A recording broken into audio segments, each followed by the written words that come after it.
call from Joe Exotic. an inmate at the Grady County Jail. This call is also subject to being recorded or monitored. Hello? Hi, how are you doing? Mariana here. Hi. Thank you so much for calling me. It all started with an online reality show. Hey, I'm Joe Exotic, the gay, gun-carrying redneck with a mullet. Before Netflix's hit series Tiger King made Joe Exotic famous worldwide. He was like a mythical character living out in the middle of Oklahoma. But lost in the hype surrounding the series, So Joe says, will you go to Florida and what? Kill that lady. was a serious discussion about private tiger ownership in America. I've been in the tiger industry for a little over 20 years now. Probably the largest breeder and handler of tigers in the United States. So give me just a sense of the tiger sort of community, cup petting zoos and all that. Well, you're getting the world to pay for your hobby. At least I was man enough to say, look, I own a roadside zoo, and I breed tigers. You know, I'm stuck trying to figure out why the hell I'm in jail, first of all.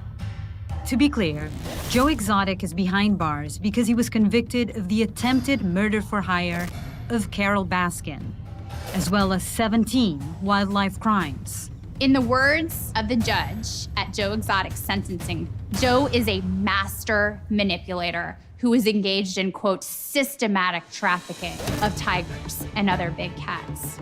Yet, critics of Tiger King say the series celebrated Joe, while largely overlooking his treatment of animals.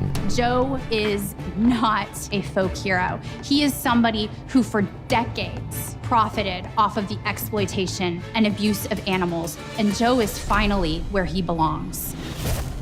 So why would you want to breed a tiger? Well, in the US, roadside zoos can bring in big money by offering cub petting experiences to tourists. You know, they raise tiger cubs so that people can pay money and take selfies. So they have to have this constant supply of these little tiny tiger cubs between 1 and 4 months.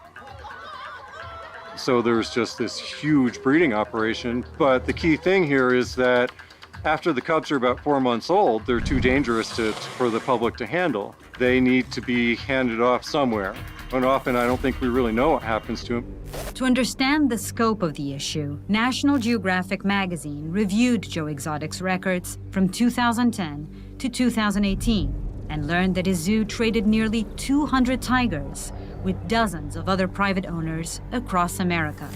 Breeders like Joe are one of the reasons that there are now an estimated 5,000 to 10,000 tigers in the United States. With less than 4,000 tigers left in the wild, there are now more tigers living in captivity in the US than there are wild tigers living in the rest of the world.